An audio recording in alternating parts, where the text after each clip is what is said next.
Alright, let's make a vlog.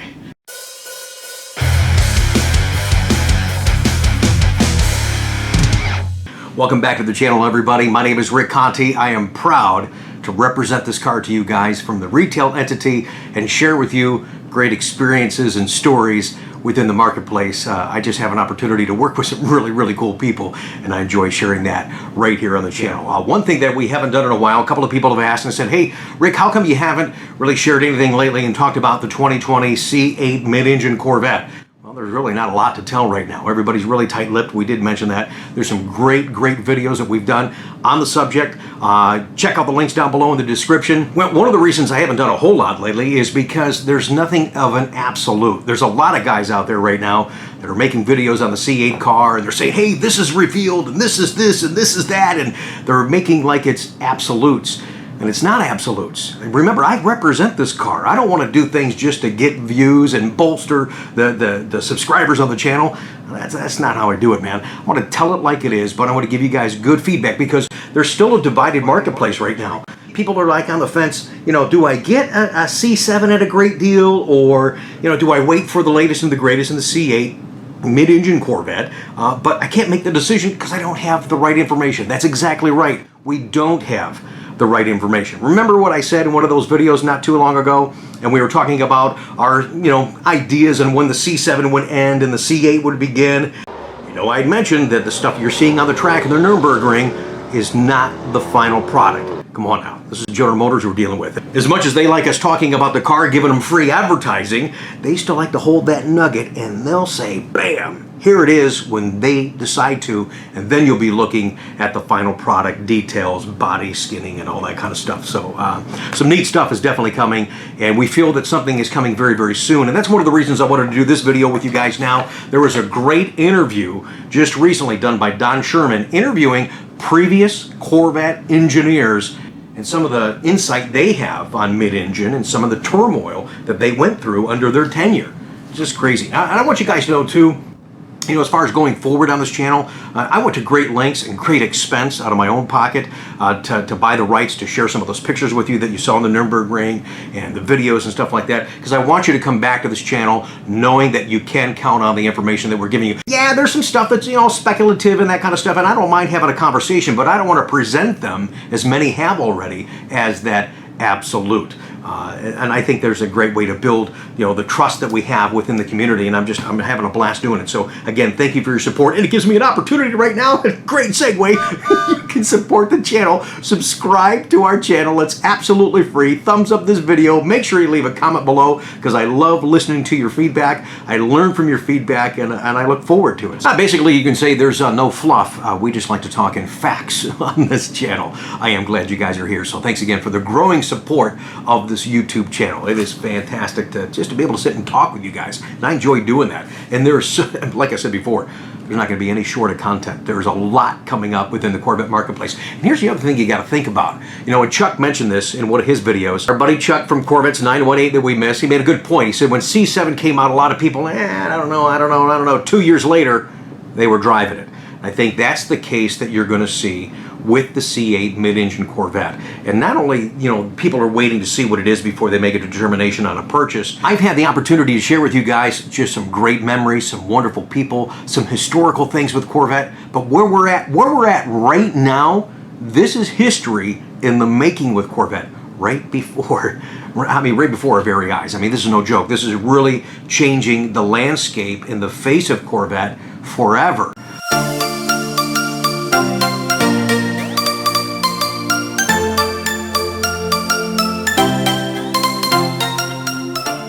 So recently, Don Sherman sat down with 3 former Chevrolet Corvette engineers, Dave McLellan, Dave Hill, and Tom Wallace.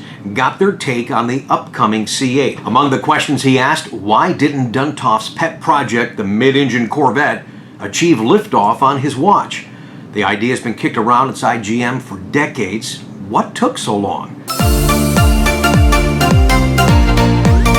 First questions went to Dave McLellan, who's 82 at the time, and he faced the daunting task of replacing Dunthoff as the chief engineer for Corvette back in 1975. Here's the first question to Dave. According to legend, Zora's last words as they left the building were, "Dave, you must build the mid-engine Corvette.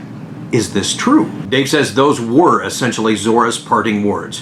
While there was ample interest in doing a mid-engine sports car within Chevrolet engineering and GM's design department, neither the Chevrolet division nor corporate management was on board with the idea. That's why Zora's dream was delayed indefinitely. All right, and the next question to Dave McLellan: were Corvette customers in your day interested in a move to mid-engine Corvette? Dave says high-level interest from the press definitely helped stimulate the marketplace, but what surprised me was, over the years when experimental mid-engine cars have been on display at gatherings such as the Mid-America's Corvette Fun Fest, was Corvette owners' lack of interest in moving from the traditional layout. Another question now for Dave McLellan: would you agree that the technology behind the move to mid-engine has been well understood for decades? Dave says, while writing my book, Corvette from the Inside, published back in 2002, I talked with many of the engineers who worked under Zora when he explored the mid-engine experimental models such as the open-wheel Serve 1 and the all-wheel drive Serve 2 and even the late 60s show cars. Zora was primarily interested in improving Corvette's performance. He didn't involve upper management too deeply because he knew they would be scared off by what he was planning. Chevrolet sales and marketing personnel also lacked interest in a mid-engine Corvette. So what's different today? Asked upon Dave McLellan. Dave says the major investments in Bowling Green manufacturing facilities, including the new world-class paint shop and a reconfigured assembly line, prove that there's now a solid financial support for new Corvette. Clearly, the corporation and Chevrolet are up to something very special for this car that wasn't previously in the cards. I'm not sure if they're moving or merely broadening the market for Corvettes. Clearly, C8 is a once-in-a-lifetime opportunity. That's a great comment, Dave. Another question asked of Dave McLellan, a former Corvette Engineers. We're sharing that interview with you right now, conducted by Don Sherman. Some great feedback here, guys. Stay with us. I want you to, there's a little hint of what the price might just start out at on the volume version of the mid-engine Corvette, so don't go anywhere.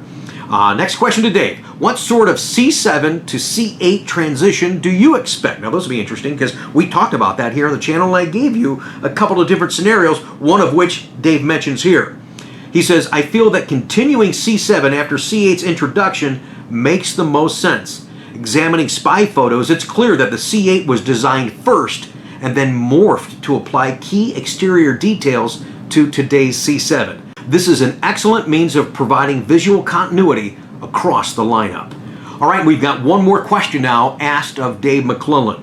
Do you see C8 as an expensive, low-volume alternative to C7? Now, Dave says, knowing that the market for the mid-engine cars is relatively well populated, I would suggest that the Corvette enter near the top of the heap.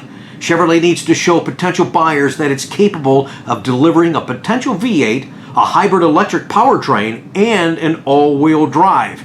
In other words, GM's version of the Porsche 918 Spyder. That's some great feedback from Dave McLellan, so let's move on to the next Corvette engineer, David Hill.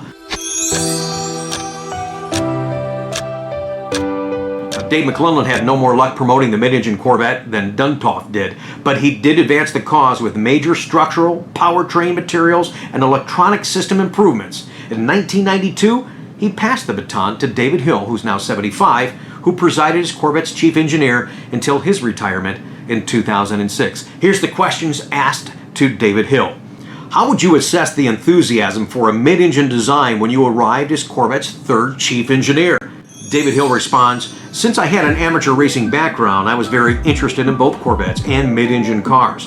Following some early training by Chevrolet folks and Dave McLellan, I was surprised the mid-engine discussion was still alive and well long after Duntov had left the company. While I never really discussed that subject with McLellan, I heard he got himself into trouble with Chevrolet by advocating the move to a mid-engine. Also, the simulation models we had back then predicted that the chassis would not be optimized with a rear weight bias and that a more equitable balanced car would be quicker on the track. I thought moving the transmission to the rear for C5, which occurred well before my arrival, was a great idea on many counts. Positioning the wheels further out to the corners of the car yielded more modern proportions, major gains in passenger space, and vastly superior structure, especially for convertibles, and better exhaust system routing. Next question to David Hill. So what were customers seeking at that time? They wanted a well-built car, free of squeaks and rattles. Our studies revealed that Corvette owners prized attractive convertibles that were great to be seen in. We also learned that the enthusiasm for manual transmissions was fading. To avoid ruining the business case, we had to use an existing automatic that fit our package and was capable of delivering the desired performance. The Northstar V8 developed by Cadillac initially seemed to be an attractive mid-engine car, but its transverse orientation was bulky and much too tall to fit well in Corvette convertibles. Although it's recognizable as a Corvette from behind, the 8th generation code name ZERV ends the quad tailpipe motif from C5 to C7, moving the guns in pairs to the outer corners. A small wing lives on the rear hatch.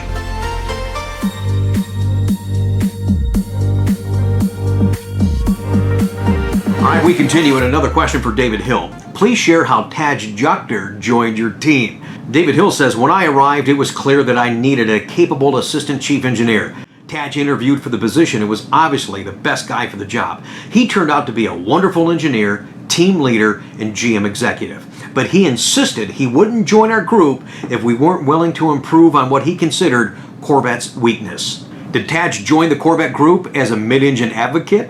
David Hill says no. The financial climate was so bad back then, GM CEO Robert Stempel and President Lloyd Royce both lost their jobs while I was chief engineer. We felt we'd be lucky to get the money for a new Corvette, but not a new powertrain layout. Since C5 was state-of-the-art, we felt no reason to mess with that success. We concluded the new C6 should be an evolution, improving on lessons learned, not a revolution. Our major accomplishments were the Z06 aluminum space frame, a 7-liter small block V8 that revved to 7,000 RPMs, and a new 6-speed paddle shift automatic. Overall, I'm proud of what we achieved. So David Hill, you're not a mid-engine believer? If there were only to be one Corvette, I feel the layout of the 5th, 6th, and 7th generation cars is best. Versatility is what made Corvette a segment leader. As I understand it, Taj has been given the money to introduce a mid-engine C8 while continuing C7 production in a plant expanded by major investments. That said, I believe customers will continue buying C7s because it's an excellent combination of value and versatility. The beauty of today's Corvette is that you can take it on a 2-week vacation without arguing with your spouse on how much stuff she can take. I'll tell you what, guys, this is some really good stuff, and I really appreciate you taking the time to join us because this is on point on the stuff that I want to share with you on our channel. You know, on this channel, it's all about Corvette. Okay, the Don Sherman interview continues with previous Corvette engineers. Another question asked to David Hill. What about the loss of the clutch pedal expected in C8? And David says traditional customers will certainly resent the change because the manual shift cars are fun to drive. But I believe that machines often outdo humans. A case in point being fast-acting transmissions. That area of powertrain design has improved so much that I'm sure the C8 will have an automatic capable of outshifting humans operating a manual transmission. And here's the final question to David Hill. Do you think Corvette customers will be willing to spend a lot more for a mid-engine design? Well, David says, I'll be surprised if Taj delivers a C8 for $70,000. The sweet spot lies somewhere between $70,000 and $100,000. I believe that tremendous value for the dollar exists throughout that range.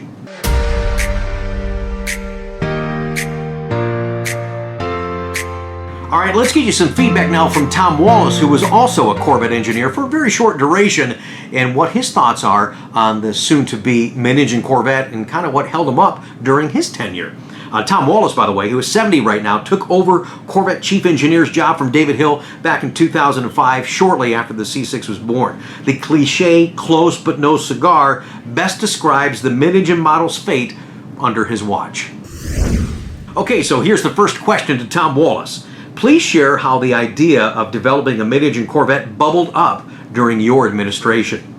Tom says in 2006 or 2007, while we were working on the C6 Z06 and the ZR1, the inevitable what's next query came up in discussions between engineering and marketing teams. The conclusion was that we definitely needed to investigate the mid-engine layout to further advance performance, so studies were initiated towards that end. Tom Wallace, can you name the key players backing that investigation? Tom says, my amateur racing experience taught me how hard it was to beat the rear-engine Porsches on the track, so I was an early adopter. And Taj Juchter, well, his point of view was that since we've tried everything else, we really needed to pursue a mid-engine design. Knowing that the Corvette customer base was aging, marketing was definitely on board with the idea that might attract younger buyers. GM's Vice Chairman Bob Lutz's point of view was definitely not to rule out the mid-engine alternative for C7 Corvette. The only tough sell was the company's CEO, Rick Wagner, who was skeptical of our business case.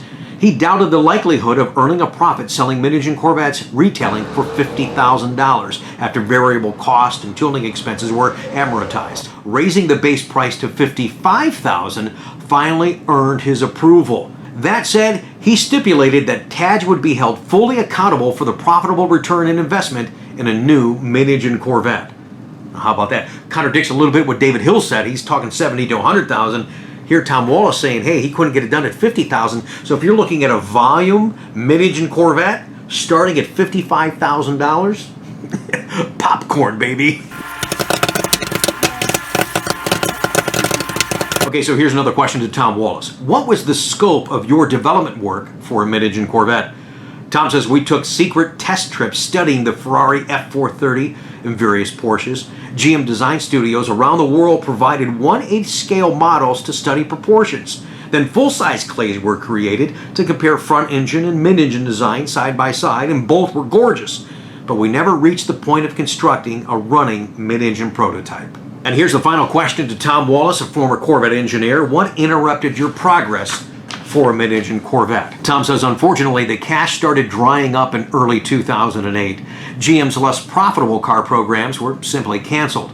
By the middle of 2008, only two moneymakers remained: full-size trucks and Corvettes. By the end of that year, my friend Gary White, then vehicle line executive for full-size trucks, told me that he was beginning to pull out some of the models planned for the next generation of his product. In October 2008, we compiled information relative to the future Corvette finances and timing for Bob Lutz to present at the board of directors meeting. Immediately following that session, he called me saying, no capitalization is available for a new Corvette, and I don't know what the foreseeable future is. To conserve cash, GM offered early retirement packages to trim headcount. When I told Lutz I wasn't ready to leave because we started developing a new Corvette, his response was disturbing. We're not doing a C7, he said, at least for a while. You're going to have to keep the current car alive with new paint and decals. I told Lutz that wouldn't be fair to the car or the customers. So even though I was only 62 at the time, I volunteered for early retirement. I loved Corvettes and working with our team, but couldn't see myself babysitting a car with diced decals and new color options and stuff like that. I retired November 1st, 2008. 7 months after Wallace stepped down, GM filed for Chapter 11 reorganization. Taj Juchter, rewarded with a Corvette Chief Engineers title in 2006, assumed the babysitting job upon Wallace's departure. Then something unexpected happened. Washington-appointed accountants inspecting GM's books discovered that Corvette was one of the corporation's rare profit centers. Taj was instructed to move the development off the back burner and keep the sports car viable for the established customer base.